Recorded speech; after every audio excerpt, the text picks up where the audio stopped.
দে তোরা আমায় নূতন করে দে নূতন আভরণে।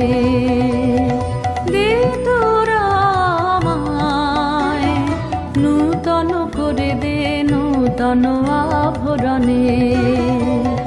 হেমন্তের অভিসম্পাতে রিক্ত কিঞ্চন কানন ভূমি, বসন্তে হোক দৈন্য বিমোচন নবলাবণ্য ধনে। শূন্য শাখা লজ্জা ভুলে যাক পল্লব আবরণে।